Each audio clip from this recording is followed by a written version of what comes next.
Assalamualaikum warahmatullahi wabarakatuh. Selamat pagi anak-anak, berjumpa kembali bersama Ibu dalam mata pelajaran PKN. Di sini kita akan membahas tentang dinamika yaitu perwujudan Pancasila sebagai dasar negara dan pandangan hidup bangsa dalam bermasyarakat. Pada pertemuan kita yang pertama ini, kita tidak dapat bertatap muka seperti biasanya, dikarenakan negara kita sekarang ini sedang mengalami suatu bencana besar atau suatu wabah penyakit, yaitu COVID-19.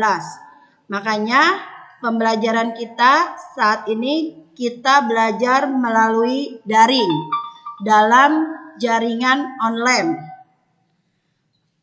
Ibu harapkan kalian semuanya sehat walafiat, tidak kurang satu apapun. Oke anak-anak, kita mulai ya belajarnya. Bismillahirrahmanirrahim.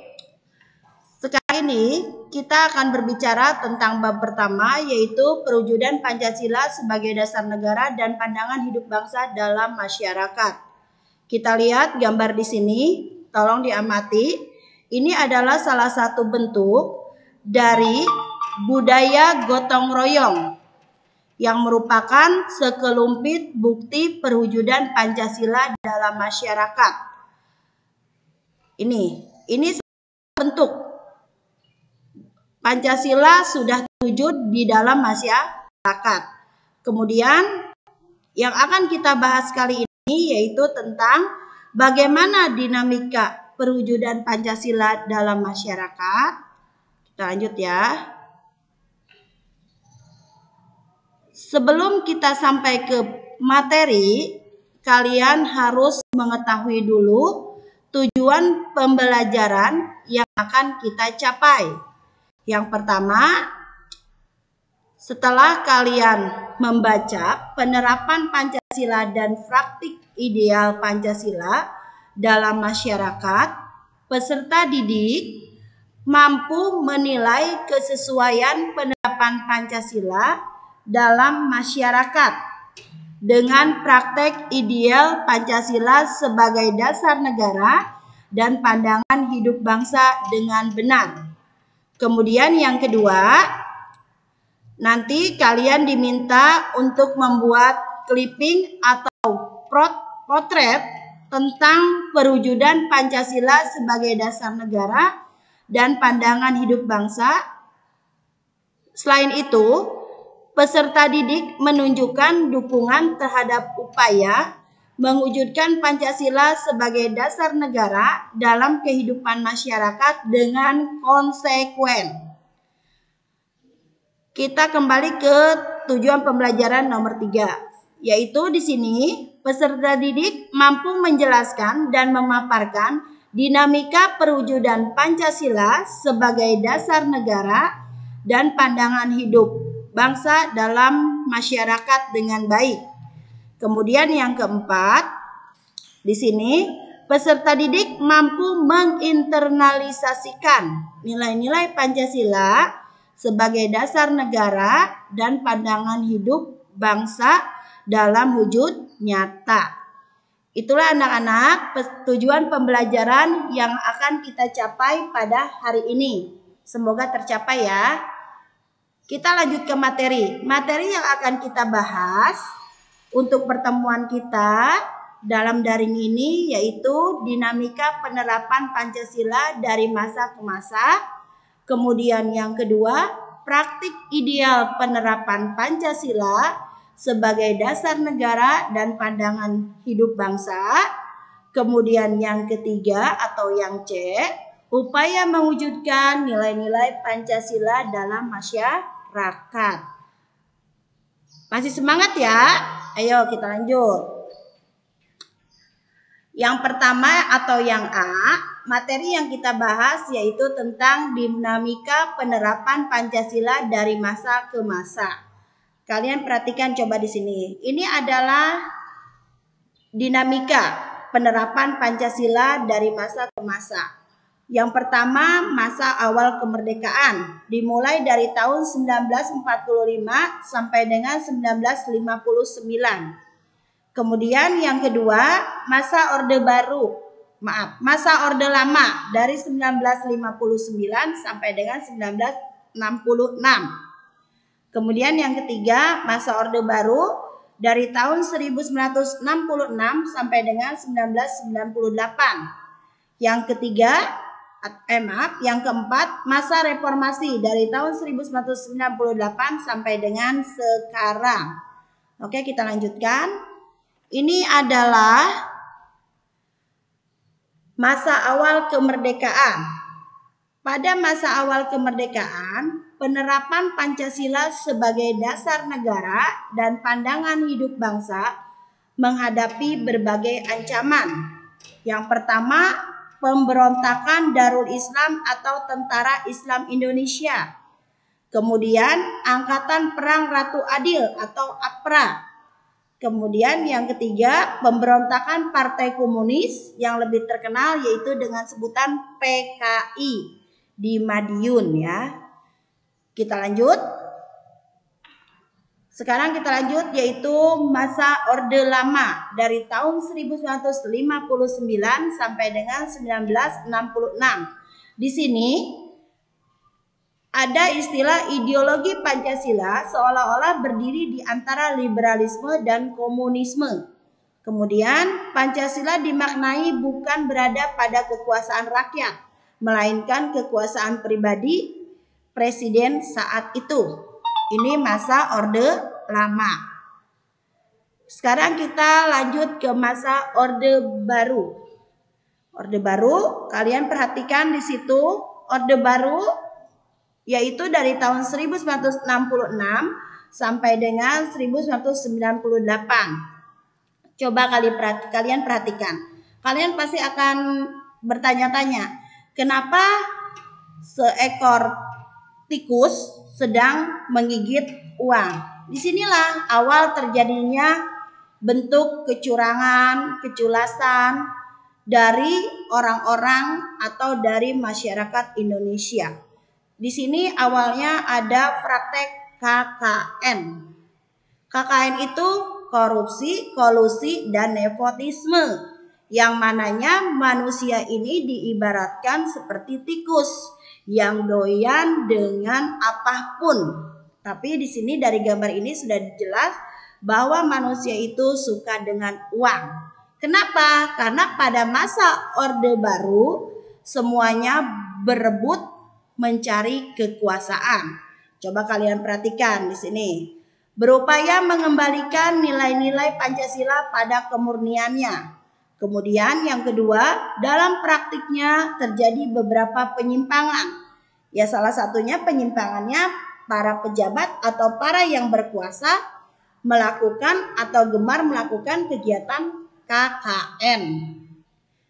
Ya, dalam artinya korupsi, kolusi, dan nepotisme. Ini mulai awalnya ada korupsi. Kemudian yang ketiga, pada pelaksanaannya nilai-nilai Pancasila dimanfaatkan untuk kepentingan golongan dan melanggengkan kekuasaan. Kenapa dikatakan melanggengkan kekuasaan? Karena di sini itu berkuasa sampai dengan 32 tahun kurang lebih pada masa Orde Baru. Kemudian yang keempat, pada periode ini kebebasan berpolitik dan kebebasan pers dibatasi. Jadi politik ini begitu bebas. Partai yang dominan menang waktu dulu di sini yaitu golongan karya. Jadi dia benar-benar anggota DPR, MPR, anggotanya mayoritas dari partai tersebut. Tapi dengan syarat pers dibatasi. Itu masa Orde Baru. Sekarang kita lanjut ke masa reformasi, yaitu dari tahun 1998 sampai dengan sekarang, yaitu pemerintah era reformasi berupaya menjaga dan menerapkan nilai-nilai Pancasila. Kemudian munculnya gerakan yang merongrong kemurnian nilai Pancasila seperti separatisme, radialisme, dan terorisme. Nanti akan Ibu jelaskan apa itu arti dari separatisme, radialisme, dan terorisme. Karena materinya sekarang kita bukan berbicara tentang pengertian tersebut. Kemudian adanya keseriusan pemerintahan untuk mempertahankan nilai-nilai Pancasila sebagai dasar negara sekaligus sebagai pandangan hidup bangsa. Ini pada masa reformasi sampai dengan sekarang. Tadi pelaksanaan Pancasila dari masa ke masa. Sekarang kita lanjutkan yaitu praktik ideal Pancasila sebagai dasar negara dan pandangan hidup bangsa. Yang pertama yaitu praktik ideal Pancasila sebagai dasar negara adalah menjadikan Pancasila sebagai dasar dalam penyelenggaraan pemerintahan. Jadi Pancasila di sini menjadikan Pancasila sebagai sumber dari segala sumber hukum atau sumber dari tertib hukum. Berarti semuanya berpedoman kepada Pancasila. Kemudian praktek ideal Pancasila sebagai pandangan hidup bangsa, yaitu Pancasila digunakan sebagai penunjuk arah semua kegiatan atau aktivitas hidup dan kehidupan di segala bidang. Kita lanjut. Kelima sila Pancasila merupakan dasar negara. Kelima sila Pancasila merupakan nilai dasar. Agar dapat diterapkan dalam kehidupan, nilai Pancasila harus dijabarkan dalam nilai instrumental dan nilai praksis. Kalian perhatikan, nilai dasar yaitu hakikat kelima sila Pancasila. Ada 5, ketuhanan, kemanusiaan, persatuan, kerakyatan, dan keadilan.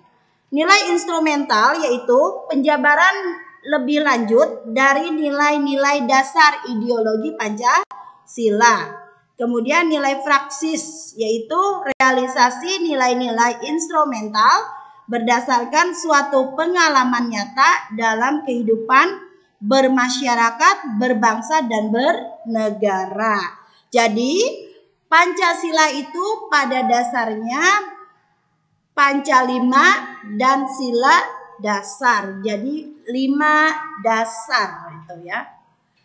Kemudian kita lanjut di sini yang C, upaya mewujudkan nilai-nilai Pancasila dalam masyarakat.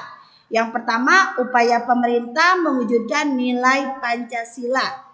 Kemudian yang kedua, upaya masyarakat mewujudkan nilai-nilai Pancasila. Kita lanjut.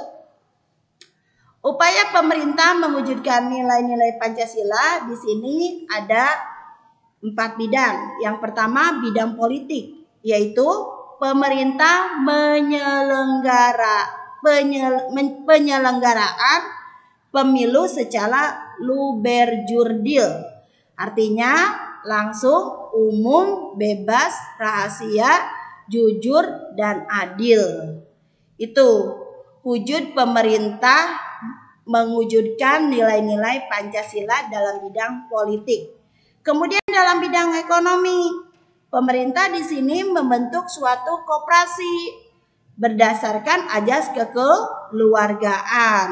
Dalam artinya kalau ada simpan pinjam itu bunganya itu tidak mencekik leher.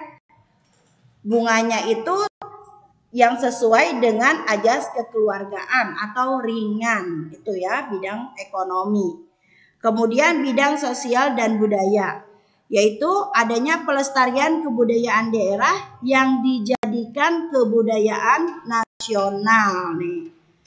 Kemudian dalam bidang pertahanan dan keamanan dilakukan melalui sistem pertahanan dan keamanan rakyat semesta. Di sini melalui sistem pertahanan Sishankamrata, yang mana TNI dan Polri dijadikan kekuatan utama dan rakyat dijadikan sebagai kekuatan pendukung.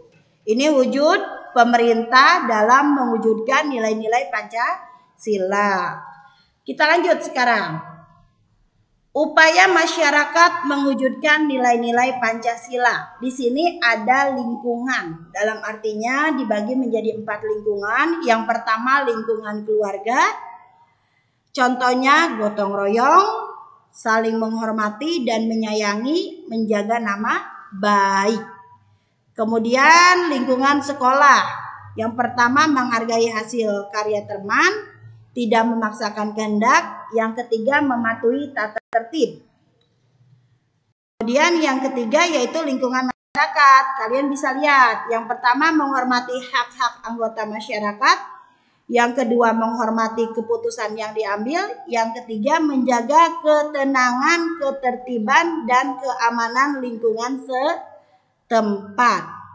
Dan yang terakhir yaitu lingkungan bangsa dan negara, yaitu mengedepankan toleransi antara umat beragama, keterbukaan terhadap pendiri dan pendapat pihak lain. Yang ketiga, mengemukakan pendapat secara bebas dan bertanggung jawab. Ini bukti masyarakat mewujudkan nilai-nilai Pancasila. Demikianlah bab pertama yang Ibu jelaskan. Kurang lebihnya Ibu mohon maaf kalau ada hal yang kurang kalian pahami. Nanti kalian bisa bertanya langsung ke Ibu, bisa PH, bisa melalui WA atau Classroom. Wassalamualaikum warahmatullahi wabarakatuh.